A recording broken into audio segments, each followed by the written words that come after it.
একমাত্র কার ইবাদত করতে হবে? সেই আল্লাহর হুকুম যদি আমরা পালন করি, রাসূলের দেয়া তরিকায় যদি পালন করি, আপনার আমার জন্য রাসূলের মাধ্যমে আল্লাহ জান্নাতের ঘোষণা দিয়েছেন। পাশাপাশি আল্লাহর হুকুম যদি অমান্য করি, তাহলে রব্বুল আলামিন আমাদের জন্য জাহান্নামের ব্যবস্থা করেছেন। করেছেন কিনা? করেছেন কিনা? জান্নাত আর জাহান্নাম। জান্নাত কয়টি? 8টি। জাহান্নাম কয়টি? আচ্ছা, একই জাহান্নামে বা একই জান্নাতে সব ধরনের মানুষ কি যাবে? কি কথা বুঝতে পেরেছেন? 8টা জান্নাত আল্লাহ বানালেন, দুনিয়ার সব মানুষকে আল্লাহ কি একই জান্নাতে দেবেন? না, জান্নাতের একটু স্তর তারতম্য আছে কিনা? অনুরূপ ভাবে জাহান্নামে যাদেরকে দেওয়া হবে, সব মানুষকে কি একই জাহান্নামে দেওয়া হবে? প্রিয় ভাইরা আমার, জেলখানাতে দেখেছি ভিআইপিদের জন্য একটা কক্ষ, আদালত হাজতি বন্দীদের জন্য ভিআইপি যদি মর্যাদা দান করে, তাদের জন্য একটা ক্যাবিন, একটা ওয়ার্ড, আর সাধারণ সিসকি চোর যারা, তাদেরকে একই ওয়ার্ডে দেওয়া হয়। একই ওয়ার্ডে দেওয়া হয়। মন্ত্রী এমপি এরা যদি জেলখানায় যায়, ওনাদেরকে যে ওয়ার্ডে দেওয়া হয়, আপনার আমার মতন এই গ্রামের সলিমদ্দি কলিমদ্দি কচুচোর বলাচোর তারা গ্রেপ্তার হলে কি ওই রুমে দেওয়া হয়? নাকি আলাদা আলাদা কক্ষে দেওয়া হয়? রব্বুল আলামিন তাই বলেন 15 নম্বর সূরা আল হিজর 44 নম্বর আয়াত, আল্লাহ তাআলা ঘোষণা দেন, লাহা সাবাতা আবওয়াবিন লিকুল্লি বাবিন মিনহুম জুজউম মাকসুম। রব্বুল আলামিন বলেন, হে দুনিয়ার মানুষেরা, হে নবীজি, আপনি আপনার উম্মতদেরকে বলে দেন, লাহা সাবাতা আবওয়াবিন, আমি ওই জাহান্নামের জন্য 7টা স্তর করেছি, 7টা দরজা করে দিয়েছি, যে দরজা দিয়ে লিকুল্লি বাবিন মিনহুম, এক একটি দরজা দিয়ে এক এক ধরনের অপরাধীদেরকে ঢোকানো হবে। কি বললেন? বড় করে না, বড় করো। তাহলে মন্দিরে যে দরজা দিয়ে প্রবেশ করবে, সাধারণ লোক ওই দরজা দিয়ে যাবে না। ভিআইপি যে জান্নাতে থাকবে বা ভিআইপি অপরাধীরা যে জাহান্নামে থাকবে, ফাঁসির আসামি, মৃত্যুদণ্ড প্রাপ্ত আসামিদেরকে ফাঁসির ঠেলে দেওয়া হয়, কিন্তু সাধারণ কয়েদিদেরকে সাধারণ ওয়ার্ডে রাখা হয়। ঠিক না বেঠিক? আমার আল্লাহ তাআলা 7টা জাহান্নাম তৈরি করলেন। 7টা জাহান্নামে 7 শ্রেণীর মানুষকে আল্লাহ তাআলা 7টা জাহান্নামে দিবেন। কি শুনবেন একটু? কোরআন কি বলেন? আল্লাহর কোরআন বলে 7টি জাহান্নাম। জাহান্নাম সাইর, সাকার, লাযা, হুতামা, হাবিয়া। আল্লাহ তাআলা 7টি জাহান্নাম তৈরি করেছেন। এক একটি জাহান্নামে এক এক ধরনের মানুষকে দেওয়া হবে। সর্বপ্রথম জাহান্নামে কাদেরকে দেওয়া হবে? সূরা আল আরাফ আয়াত নম্বর 179। আমার রব্বুল আলামিন বলেন, ওয়ালাকাদ জারআনা লি জাহান্নামা কাসীরাম মিনাল জিন্নি ওয়াল ইনস লাহুম কুলুবুল লা ইয়াফকাহুনা বিহা ওয়ালাহুম আ'ইয়ুনুন লা ইবসিরুনা বিহা ওয়ালাহুম আযানুন লা ইয়াসমাউনা বিহা উলাইকা কাল আনআমি বাল হুম আদাল। রব্বুল আলামিন বলেছেন, দুনিয়ার মানুষেরা শোনো, হে নবী, আপনি আপনার উম্মতদেরকে বলে দেন, আমি জাহান্নামের জন্য যাদের ফয়সালা করেছি, এরা দুনিয়াতে এদের গুণাবলী হবে 5টা। কয়টা গুণ? কে বলেছেন? আমার কথা না, আমার বাবার কথাও না। সূরা আল আরাফ আয়াত নম্বর 179 আল্লাহ তাআলা বললেন, ওয়ালাকাদ জারআনা লি জাহান্নামা কাসীরাম মিনাল জিন্নি ওয়াল ইনস, আমি অধিকাংশ মানুষ এবং জিনদেরকে দিয়ে জাহান্নাম পরিপূর্ণ করব। সেই মানুষগুলির চরিত্র হবে, তাদের গুণাবলী হবে, লাহুম কুলুবুল লা ইয়াফকাহুনা বিহা, আমি ওদেরকে অন্তর দিয়েছি, বিবেক দিয়েছি, বুদ্ধি দিয়েছি, ওরা দুনিয়ার সমস্ত কাজ বোঝে। কেমন করে ছেলেটাকে এমবিবিএস পড়াতে হবে তা বোঝে, কেমন ভাবে তার ছেলে মেয়েকে উচ্চ শিক্ষিত করতে হবে সেটা তারা বোঝে, ব্যবসায় কেমনে উন্নতি করতে হবে তা বোঝে, ধান পাট বিভিন্ন ফসল লাগানোর পর ইমাম সাহেবের কাছে ফতোয়া নেওয়ার জন্য যাওয়া লাগে না যে আমার কেমন ভাবে ধান চাষ করলে ফলন বেশি হবে, এর জন্য ইমাম সাহেবদের কাছে কি কেউ ফতোয়া নিতে যান? আমার আল্লাহ তাআলা বলেন এসব জ্ঞানীদের খুব ভালো মতো আছে। কেমন মেয়েকে পুত্রবধূ বানাতে হবে, কেমন ছেলেকে জামাই বানাতে হবে, এটা বোঝানোর জন্য কারো ফতোয়া দেওয়া লাগে না, কারোর কাছে যাওয়া লাগে না। এগুলি তারা খুব ভালোভাবে বুঝতে পারে। লা ইয়াফকাহুনা বিহা। কিন্তু আমি আল্লাহ তাআলা যে কোরআন দিয়েছি, রাসূল যে শরীয়ত দিয়েছেন, হাদিস দিয়েছেন, এইটা তারা কেবল বোঝে না। লাহুম কুলুবুল লা ইয়াফকাহুনা বিহা। ওদের অন্তর দিয়েছি, বিবেক দিয়েছি, এই বিবেক দিয়ে ওরা কোরআনটা বোঝে না। কি বোঝে না? কোরআন বোঝে না, হাদিস বোঝে না, শরীয়তের পরে কেমনে চলতে হবে সেটা বোঝে না, সুদ থেকে মুক্ত থাকতে হবে ওটা বোঝে না। কোরআন দিয়ে ব্যক্তি চালায়, ব্যক্তি জীবন পরিচালনা করে না, সমাজ পরিচালনা করে না, রাষ্ট্রীয় জীবন পরিচালনা করে না, অর্থনৈতিক জীবন পরিচালনা করার এই কথাটা কেবল ওরা বোঝে না, আর সব অন্যান্য সবটা বোঝে। লাহুম কুলুবুল লা ইয়াফকাহুনা বিহা। 2 নম্বর, লাহুম আইয়ুনুল লা ইবসিরুনা বিহা। আমি আল্লাহ তাআলা ওদেরকে চক্ষু দিয়েছি, এই চক্ষু দিয়ে দেখে দেখে ওরা সব জায়গায় যাইতে পারে।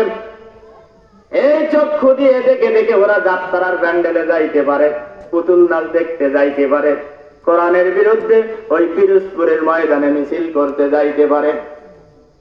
তোমার নেতা আমার নেতা বিশ্বনবী মুস্তাফা এটা তারা বলতে পারে না। তোমার নেতা আমার নেতা অমুক তমুক ইত্যাদি স্লোগান মারতে পারে। লা ইবসিরুনা বিহা। ওরা কোরআন, এই চক্ষু দিয়ে ওরা কোরআনটা খুলে দেখে না, হাদিস খুলে দেখে না, আল্লাহর পথ দেখে না, জান্নাতে যাওয়ার পথ দেখে না, আর সব কিছু ওরা দেখতে পারে। লাহুম আইয়ুনুল লা ইবসিরুনা বিহা। আমি আল্লাহ চোখ দিয়েছি, এই চোখ দিয়ে দিয়ে ওরা দুনিয়ার আর অন্য সব কিছু দেখলেও এরকম তাফসীর মাহফিলে আসার জন্য চোখ দিয়ে দেখে দেখে আসতেও পারে না। চোখ দিয়ে দেখে দেখে ওরা কোরআনের পক্ষে একটা সিল মারতে পারে না। সিল মানে কোরআনের বিরুদ্ধে, হাদিসের বিরুদ্ধে, রাসূলের বিরুদ্ধে, মানবতা নির্যাতনের জন্য, মানবতা বিরোধী, খুনি, অপরাধী এরকম কাম সাজানোর জন্য ওরা দেখতে পারে, কিন্তু চোখ দিয়ে আল্লাহর কোরআন দেখতে পারে না। লাহুম আযানুল লা ইয়াসমাউনা বিহা। আমি আল্লাহ কান দিয়েছি, কান দিয়ে কোরআন শোনে না, হাদিস শোনে না, আর সব কিছু তারা শুনতে পারে। উলাইকা কাল আনআম। আমার আল্লাহ বলেন এই লোকগুলি হলো চতুষ্পদ জানোয়ার, বালুহুম আদল, বরং হচ্ছে আরো অধম, হচ্ছে আরো নিকৃষ্ট। ওদের 5 নম্বরের গুণ হলো উলাইকা হুমুল গাফিলুন। এরা হলো অলস, উদাসীন, নামাজের ব্যাপারে উদাসীন, যাকাত দেওয়ার ব্যাপারে উদাসীন, ছেলে মেয়েদেরকে কোরআনী শিক্ষা দিতে হবে এ ব্যাপারে উদাসীন। প্রিয় ভাইরা আমার, এভাবে রব্বুল আলামিন বললেন জাহান্নামে যাদের দেওয়া হবে তাদের গুণাবলী হবে এগুলো। ভাইরা আমার, তাহলে জাহান্নাম থেকে যদি বাঁচতে চাই তাহলে আমাদের এই কাজগুলো বাদ দিতে হবে, অর্থাৎ কোরআন বুঝতে হবে, চোখ দিয়ে কোরআন দেখে দেখে পড়তে হবে, কান দিয়ে শুনতে হবে। কি আমরা রাজি আছি ইনশাআল্লাহ? নামাজের ব্যাপারে, কোরআনের ব্যাপারে উদাসীন, গাফেল, অলস থাকা যাবে। 2 নম্বর আরেকটি জাহান্নাম সাকার। এই সাকার নামক জাহান্নামে কাদেরকে দেওয়া হবে? সূরা আল মুদাসসির, কোরআনুল কারীমের ভিতরে রব্বুল আলামিন ৭৪ নম্বর সূরা আল মুদাসসিরের ৪১ নম্বর আয়াতে আল্লাহ ঘোষণা দিয়েছেন ইয়াতাসাআলুনা আনিল মুজরিমিন। সেদিন ওই জাহান্নামীদেরকে প্রশ্ন করা হবে, পাপীদেরকে প্রশ্ন করা হবে, মা সালাকাকুম ফি সাকার, তুমি কেন এই সাকার নামক জাহান্নামে আসলে? দুনিয়াতে কি অপরাধ করেছিলে? রিমান্ডে নেওয়া হবে। আলাইহা তিসাতু আশার, সূরা আল মুদাসসির আয়াত নম্বর 30। আলাইহা তিসাতু আশার, 19 জন দারোগা দেওয়া হবে, 19 জন ইমিগ্রেশন চেকার দেওয়া হবে, রিমান্ডে নেবেন। রিমান্ডের অফিসাররা যারা রিমান্ডে গিয়েছেন আপনাদের জানা আছে। প্রিয় ভাইরা আমার, আমাকে 48 ঘন্টা নেওয়া হয়েছিল। একজন অফিসারের প্রশ্নের উত্তর দেওয়ার আগেই আরেকজন প্রশ্ন করেন, করে না? একজনের প্রশ্নের উত্তর দেওয়া শেষ হয়নি, তার মধ্যে আরেকজনের উত্তর, আরেকজন প্রশ্ন করে। মা সালাকাকুম ফি সাকার, হে আল্লাহর বান্দা, তুমি কেন এই জাহান্নামে আসলে? দুনিয়াতে কি অপরাধ করেছিলেন? সাকারের ভিতরে কেন তোমাকে আনা হলো? আল্লাহ তাআলা তোমাকে সাকার নামক জান্নাতের জাহান্নামের ফয়সালা কেন করলেন? ক্বালু, তারা বলবে, লাম নাকু মিনাল মুসাল্লিন। ও আযাবের ফেরেশতারা শোনো, ইমিগ্রেশন চেকাররা শুনে নাও, লাম নাকু মিনাল মুসাল্লিন, আমি পৃথিবীতে মুসল্লি ছিলাম না, নামাজ আদায় করতাম না, নামাজীদেরকে দেখলে ঠাট্টা করতাম, বিদ্রুপ করতাম, হাসে পাছা উল্টায়া শামুক পায়, তোরা কি বাস? নামাজ পড়ি নে, তাই কি ইমান ঠিক আছে? আছি আমরা এরকম মানুষকে আছে? প্রিয় ভাইরা আমার, মা সালাকাকুম ফি সাকার, কেন তুমি এই সাকারে আসলে? অপরাধটা কি ছিল? ক্বালু লাম নাকু মিনাল মুসাল্লিন, তারা বলবে, ও আরশের মালিক শোনো, ও রিমান্ডের অফিসাররা শুনে নাও, লাম নাকু মিনাল মুসাল্লিন, আমি মুসল্লি ছিলাম না, নামাজ আদায় করতাম না, বরং যারা নামাজি লোক ছিল, আমি নামাজ পড়লেও ওই নামাজিদেরকে নেতা মানতাম না, আমি নামাজ পড়লেও ওই নামাজিদেরকে পছন্দ করতাম না, ওই নামাজি লোকদেরকে ওদের ফাঁসির কাস্তে ঝোলানোর জন্য মিছিল করতে যাইতাম। আমি নিজে নামাজ পড়লে কি হবে? নামাজি লোকদেরকে যখন ফাঁসির দড়িতে ঝোলানো হতো, তখন বাজারের মিষ্টিগুলো আর একজনের গালে তুলি তুলি খাওয়াতাম। লাম নাকু মিনাল মুসাল্লিন, আমি মুসল্লি ছিলাম না, মুসল্লিদের ভালোবাসতাম না, মুসল্লিদের পছন্দও করতাম না। এরকম লোক অবশ্যই এলাকায় নেই। 2 নম্বর, মা সালাকাকুম ফি সাকার, কেন জাহান্নামে আসলেন? ক্বালু লাম নাকু নুতইমুল মিসকিন, সেদিন তারা উত্তরে বলবে, রব্বুল আলামিন, আমরা আজকের সাকার নামক জাহান্নামে এসেছি, তার দ্বিতীয় কারণ হলো লাম নাকু নুতইমুল মিসকিন, এতিম মিসকিনদেরকে আমরা খাদ্য দান করতাম না, খাইতে দিতাম না। ফাযালিকাল্লাযী ইয়াদউল ইয়াতীম, এতিমদের গলা ধাক্কা দিয়ে দিয়ে বাড়ি থেকে বের করে দিতাম। ভাই মারা গিয়েছেন, ভাবি এখনো পূর্ণ বয়স্কা যৌবনা, ওই ভাবিকে ভাইয়ের ভিটার থেকে তাড়িয়ে দেওয়ার জন্য, আর ওই ভাইপো, এতিম ভাইপো, ভাইদের সম্পদ আত্মসাৎ করার জন্য ওই ভাবির বিরুদ্ধে এমন এমন মিথ্যা অভিযোগ দিত, যেন আমার ভাইয়ের ভিটায় আমার ভাইয়ের ভিটায় থেকে তুমি উমুকের সাথ কথা কও, তুমুকের সাথ কথা কও, ফষ্টি নষ্টি করো। আমার লাম নাকু নুতইমুল মিসকিন, এতিম মিসকিনদেরকে আমরা খেতে দিতাম না, ওদেরকে এতিমদের সম্পদ থেকে বঞ্চিত করতাম। করি আমরা, করি। আবার অনেকে মাঝে মাঝে, আমরা আবার অনেক আলেম ওলামা মুফতি সাহেবরা মাঝে মাঝে ফতোয়া দিয়ে এতিম মিসখানায় দান করানোও বন্ধ করিনি। এই মাঝে মধ্যে, প্রিয় ভাইরা, লাম নাকু নুতইমুল মিসকিন, এতিম মিসকিনদেরকে খাদ্য বন্ধ করে দিতাম, আর সে কারণে আজকে সাকার নামক জাহান্নামে গেছে। 3 নম্বর, কুন্না নাখুদু মাল খায়িদিন, মা সালাকাকুম ফি সাকার, কেন এই সাকার নামক জাহান্নামে আসলেন? তৃতীয় কারণ হলো কুন্না নাখুদু মাল খায়িদিন, কুন্না, আমরা ছিলাম, নাখুদু, ওই লোকগুলির সাথে যে লোকগুলি আল্লাহকে চিনত না, আল্লাহর পরিচয় দিত না, নামাজীদের ধার ধারত না, নামাজ কালামের ধার ধারত না, কোরআনের শিক্ষার ধার ধারত না, যারা কোরআনের শিক্ষাকে বন্ধ করে দিত, আমরা ওই লোকগুলির সাথেই ছিলাম। যারা ইসলামের শিক্ষাকে বন্ধ করে দিত, নুরানি মাদ্রাসাগুলো বন্ধ করে দিত, তালিমের জলসা থেকে গ্রেফতার করে নিয়ে যেত, আমরা ওই লোকগুলির সাথেই ছিলাম। কুন্না নাখুদু মাল খায়িদিন, আমরা তো ওই লোকগুলির সাথেই ছিলাম যে লোকগুলি তোমাহক পুরুষ ক্ষেপণাস্ত্র মেরে হযরত আলীর মাজার ধ্বংস করে দিয়েছিল। কুন্না নাখুদু মাল খায়িদিন, আমরা তো ওই লোকগুলির সাথে ছিলাম যে লোকগুলি ওই ফিলিস্তিনের মসজিদুল আকসাকে ধ্বংস করার জন্য বম্বিং করে আর ওদের পক্ষে নিলাম।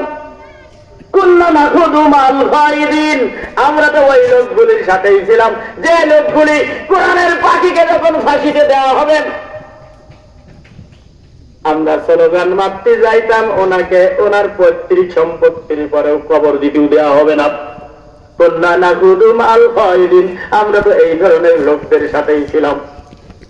প্রিয় ভাইরা আমার, কোরআনুল কারীম সূরা আল মুদাসসির 42 নম্বর আয়াত থেকে পড়বা।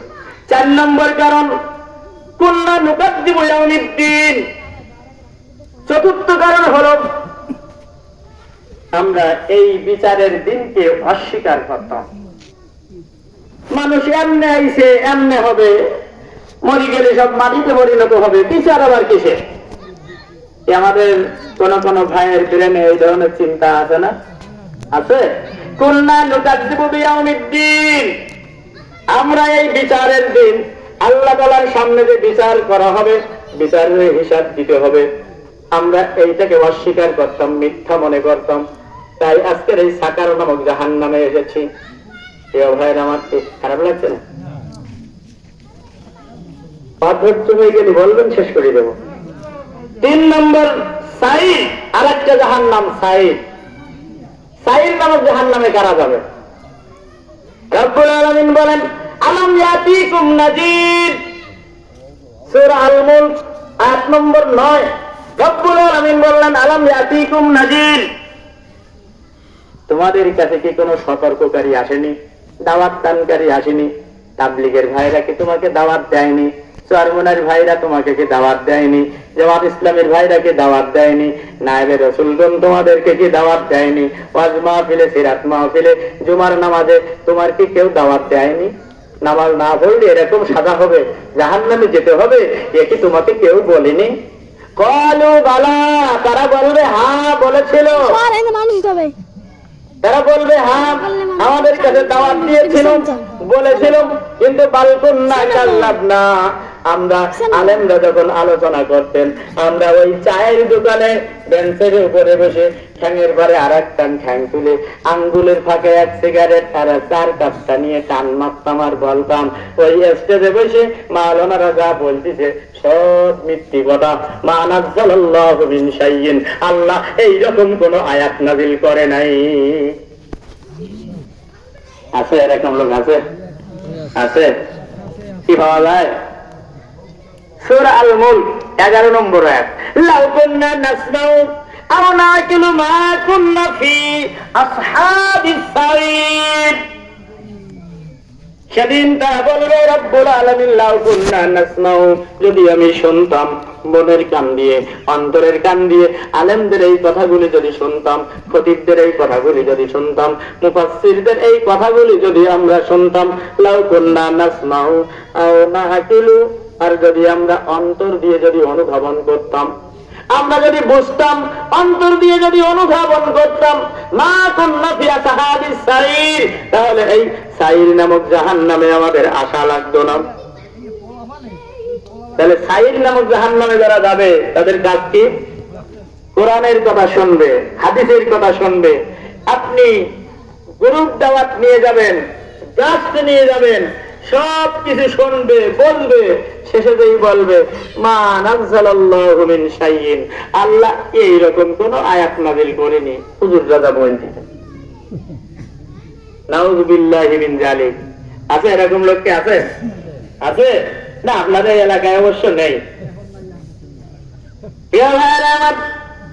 তাহলে সাইর নামক জাহান্নামে দেওয়া হবে।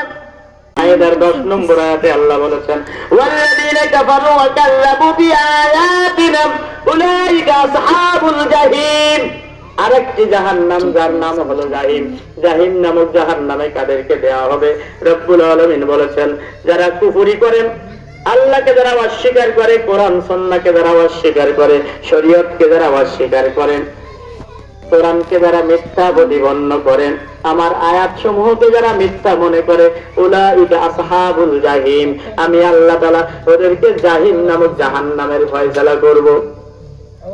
প্রিয় ভাইরা, তাহলে কোরআনের কোন আয়াত 6666 টা আয়াত, সংখ্যায় মতভেদ আছে। যাই হোক, কোরআনুল কারীমের কোন একটা আয়াতকে যদি কেউ মিথ্যা মনে করে, তাহলে কোন জায়গায় যেতে হবে? জাহিম নামক জাহান্নাম তার জন্য। প্রিয় ভাইরা আমার, এমনি ভাবে রব্বুল আলামিন এক একটা জাহান্নাম, হাবিয়া আরো একটি জাহান্নাম। হাবিয়াতে কারা যাবে? আল্লাহ তার বর্ণনা দিয়েছেন, ওয়া আম্মা মান খাফফাত মাওয়াজিনুহু ফাউম্মুহু হাবিয়া। আল্লাহ বলেছেন না সূরা আল কারিয়ার ভিতরে, আল্লাহ বললেন, যার নেকির পাল্লাটা হালকা হয়ে যাবে, বড় নদীর পাল্লাটা ভারী হয়ে যাবে। রব্বুল আলামিন পরিষ্কার করে বলেছেন, শুনে নাও ও দুনিয়ার মানুষেরা, পরিষ্কার করে শোনো, নেকির পাল্লা যদি হালকা হয়ে যায় তাহলে তোমার অবস্থানটা হবে হাবিয়া নামক জাহান্নাম। প্রিয় ভাইরা আমার, তা আমরা কি কেউ জাহান্নামে যেতে রাজি আছি? তাহলে জাহান্নামে যদি যেতে না চাই তাহলে এই কাজগুলো বন্ধ করতে হবে। পারবো তো বন্ধ করতে? আমি আপনাদের ধৈর্য স্তুতি ঘটাবো না। জাহান্নামের কথা শুনতে শুনতে আমরা একটু হতাশ হয়ে গেছি।